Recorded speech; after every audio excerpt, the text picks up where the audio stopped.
Hello and welcome, my name is Céline and I'm back with a knitting vlog.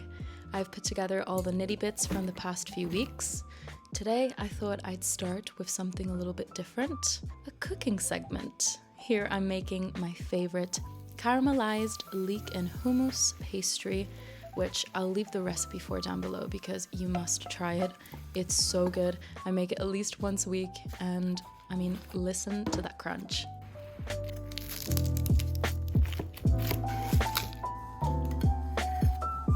So good. Anyways, I've casted on the Love Letter top by Kika, which has been on my wish list for so long. I've barely started it and it already looks so beautiful. I'm holding 2 strands of Katia Lino 100% in the most beautiful red. This is shade number 38. I've also been practicing my continental knitting for when my hands start hurting, so you can see me struggle here. I've completed the upper back panel, I've broken the yarn, and I've picked up stitches for the front. I'm kind of annoyed because I was really looking forward to knitting these little hearts, but I didn't realize I'm just gonna have to wait till I've completed the front panel and I've reached the same length so that I can start working those in the round. So yeah, I'm just gonna have to wait a little longer until I can knit the hearts.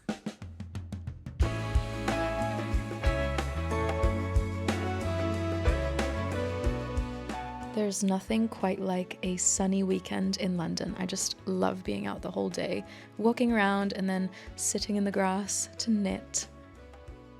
I should probably buy some sort of portable chair because I get back pain within the first 2 minutes of sitting down and knitting, but that's just a detail. I had such a nice time on this day. So yeah, I joined the front and back panel of the Love Letter top. And I also thought I would show you me blocking the Northland sweater that I made for my boyfriend. I didn't have a lint roller, so I just used some tape. I was just knitting on this while wearing a super sheddy mohair cardigan. Also, what is this bowl? It's kind of small. But yeah, I managed to not get any water on my sofa. Getting my blocking mats out, I'm just going to lay it flat. I'm not pinning it today. I'm just finessing it with my hands. And you guys, the Knitting for Olive Heavy Merino blocks like a dream. And now I would like you to meet a dear friend of mine. Ecco, ci siamo. Ci siamo! Ci siamo. Ok. Che bello, Feli! Posso anche mettere tutte le traduzioni. Un po' di inglese lo facciamo. Un po', sì, sì, dai, io ti seguo. Ok. So, hi guys, this is Stefania. I've talked about her many times. She's the knitting shura. She's the wonderful designer of the smoke sweater that I was wearing in some of my videos. I'm here in her new lovely house, hence the beautiful walls and impromptu decoration. And your dad painted that.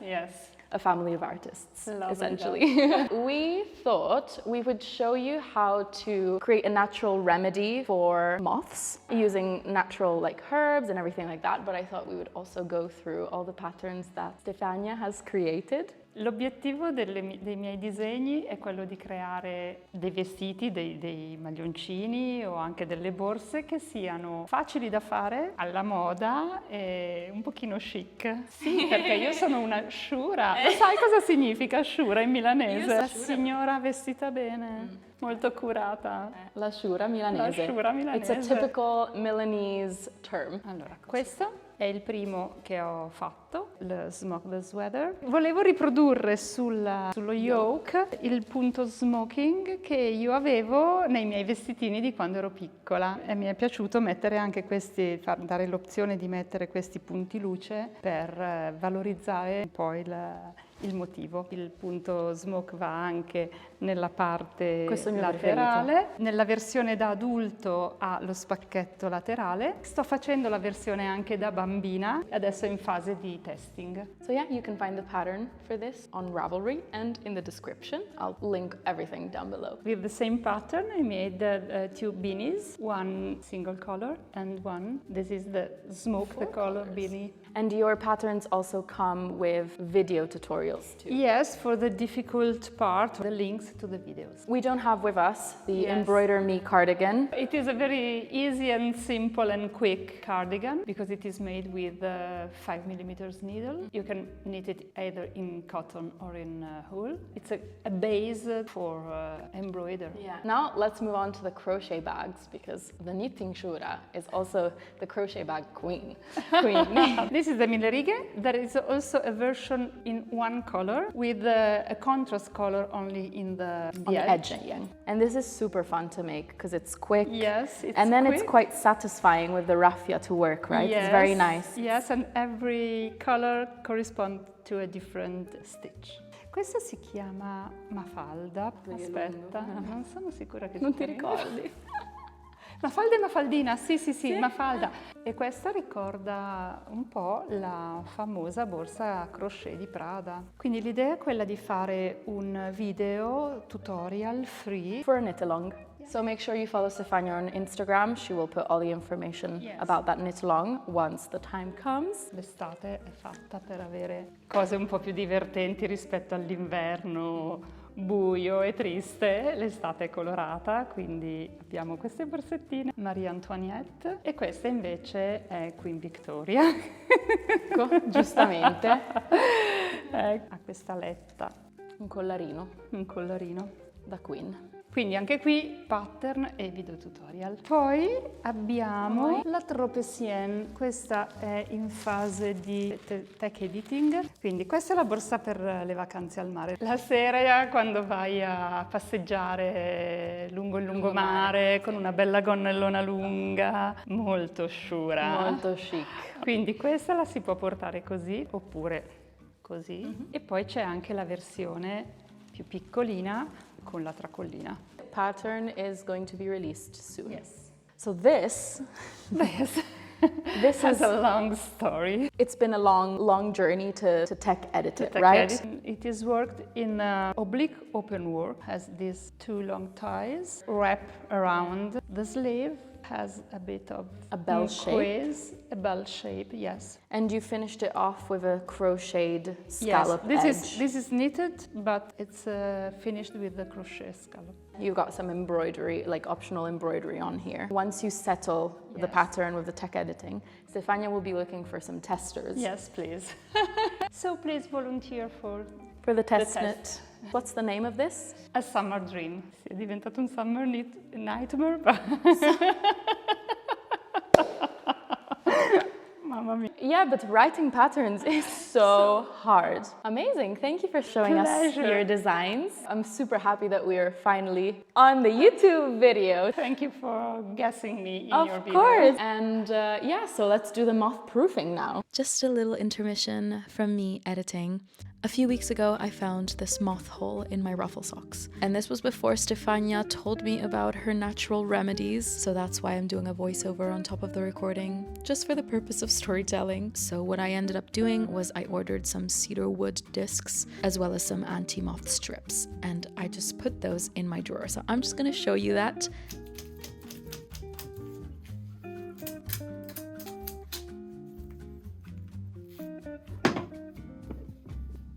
And now on to how Stefania moth proofs.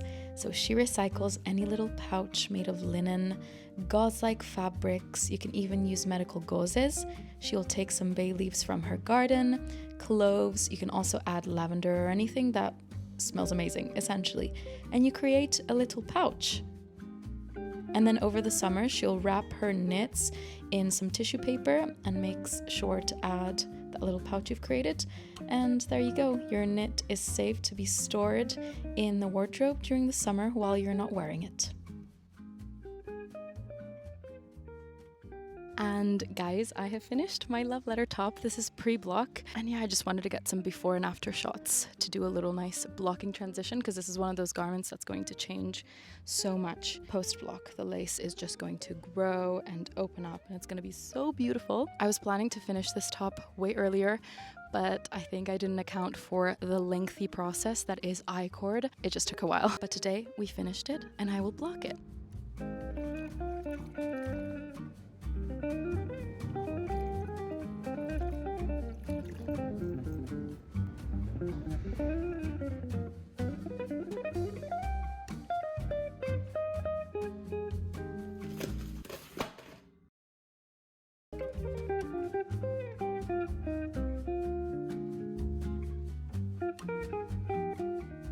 also really feared I was going to lose yarn chicken, but I didn't. Anyways, the other day I asked you guys if you had any knitting questions, so I thought I would answer those now. A lot of people ask me how I started knitting. My story is a bit boring, a bit common. I started over lockdown, but I guess to add some spice to the story, I've always been into crafts, and growing up I would have like 6-month obsessions. I had an origami moment, I had a nail art moment, journaling, what else? I'm looking at like my childhood bookshelf that contains all of my past hobbies. I was obsessed with the Wreck This journal for, probably around 6 months, and that's all I lived for. In fact, let me get my Wreck This journal so you can see what I mean. This is my Wreck This journal. I actually never finished it. I probably completed half of it, and I started it on the 15th of January 2014. Oh my goodness. But yeah, this is just a load of arts and crafts, and I was always into that. And knitting was just the next thing. However, knitting stuck.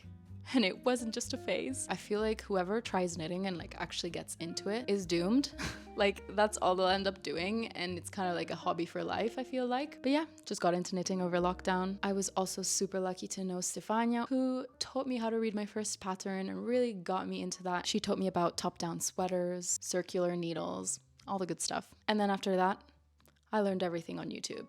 I always joke that like 70% of the things I know how to do in life, I learned from YouTube. Next question is, what's a project you're most proud of? I mean, following a pattern is one thing, writing a pattern is different. So I think the thing I'm most proud of is my first design, which is the Winnie sweater, which will come out at the end of June or probably the very first days of July. Grading is a whole other thing. And granted, the sweater is a simple design. It doesn't have any, lace pattern or anything like that, but it was still a big challenge, probably the biggest challenge out of all the things that I've knit. And other projects that I've just followed from a pattern, I think the honey bucket bag, here she is. I mean, she's so adorable. This is a petite knit pattern, by the way. Next is, what do you think has helped advance your skills the most since you started knitting?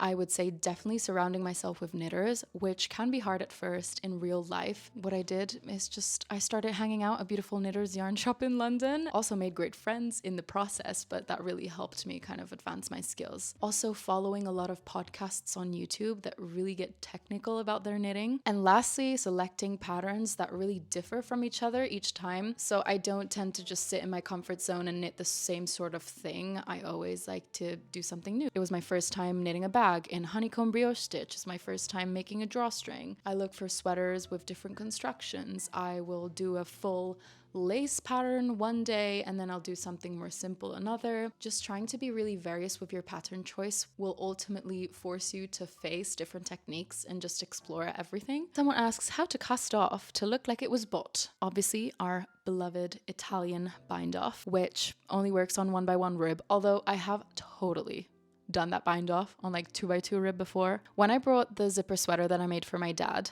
to the tailors who installed the zipper for me, she was shocked that it was handmade because I had done that bind off. And she said, did you do this with a machine? Like, how did you do it? And she was also a knitter, so, And I was like, girl, sewn Italian bind off. Now, when it comes to everything else that's not 1x1 rib, I feel like I'm still on the search for that.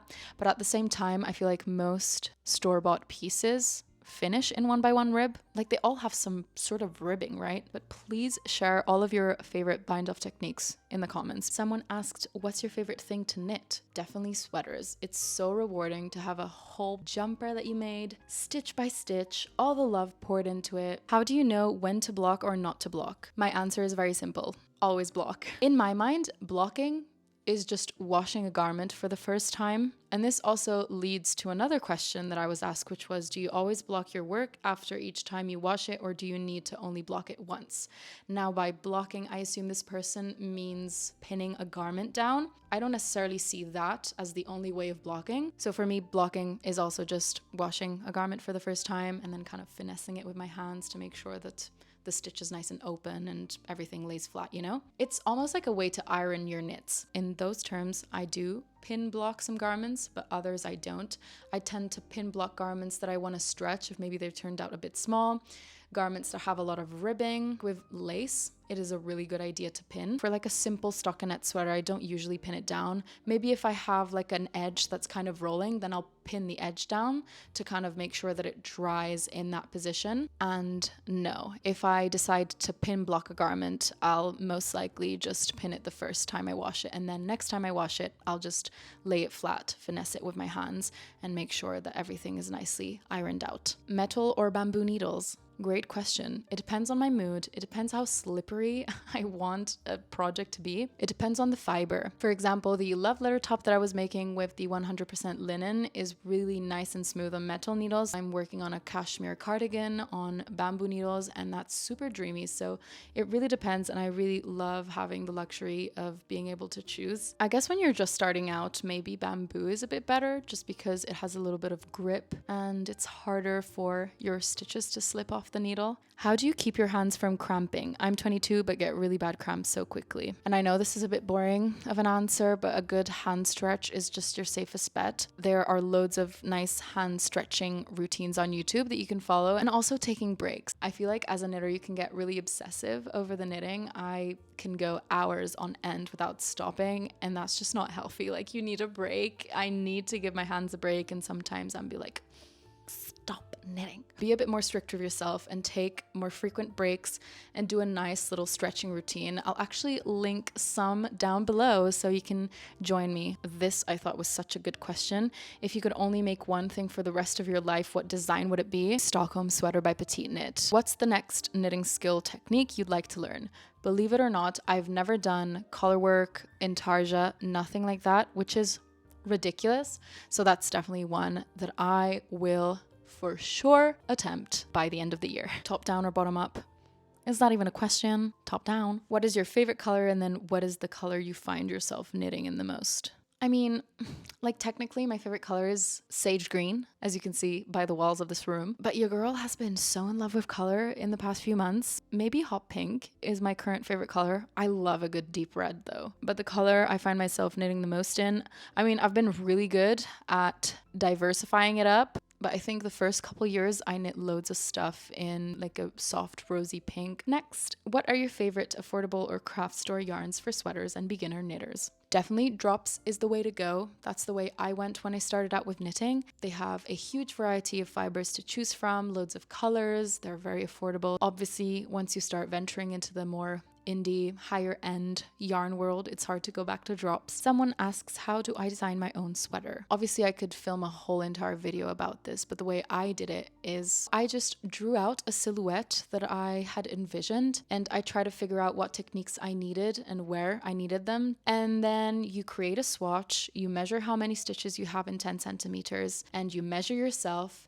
and figure out how many stitches apply to those body measurements, and then you just try as you go. The hard part of designing is grading. I recommend trying to find some sort of size chart and size table that essentially outlines all the standardized sizes. So the table will tell you typically someone that has a bust circumference of 90 centimeters, they'll usually have a shoulder to shoulder measurement of XYZ. And then you work those against the gauge swatch and also against the ease that you came up with. I know Sari Nordland has a whole video, in fact, a whole video series on how to design sweaters, and that is super, super helpful. So I'll link that below. Favorite cast on for socks? I've not made a lot of socks, but the Avena socks that I knit from the 52 weeks of socks, they suggest a double chain method cast on, and I love it so much because it's nice and elastic, but it doesn't flare out, and it's so beautiful on my Avena socks. So far, that's my favorite one that I've ever tried, the double chain method. Do you have a Ravelry account? I do, but I don't use it, which I totally should. But obviously, that's where I'll be listing my designs moving forward. And you know what? I'll link it down below. Maybe I'll be encouraged to zhuzh it up and populate it. Best yarn shops in London? Obviously, Beautiful Knitters. That's literally the best place in the world. First of all, I love going to Pimlico. It's so beautiful. I think the first time I visited was just over a year ago, and I honestly fell in love when I walked in. It's such a nice size. It's super cozy and it's just so nice and warm, and I love the people there. Obviously, I became really good friends with everyone there, and I do Instagram for them all the time too. I used to be a big online yarn shopper, but now I basically never order yarn. I just go to beautiful knitters. Why do you live in London, and since when? Do you miss Bella Italia? Yes, I do. Although I am in Italy right now, I do miss it. Why do I live there? Who knows? Just kidding. I studied in Surrey, did my uni in Surrey, and then I just moved to London. Obviously now I work in London, and yeah, I hope to move to Spain next. And guys, those are all the questions I'm going to answer right now. I am boiling in front of this window. But yeah, I hope you're having a lovely day. Let me know what you were knitting while watching. I also forgot to tell you guys what I'm wearing. This is a crochet piece. It's the Sweet Fate cardigan by Moonchain. I'm actually wearing it backwards. I really enjoy the look of it backwards. Also, a bit random, but let me know what was your last yarn purchase. I'm a bit nosy and I would love to know. And yes, guys, as always, I thank you so much for sticking to the end of the video. In case you want to follow my creations more in real time, I'll leave my Instagram on the screen. And yeah, I cannot wait to see you in the next video.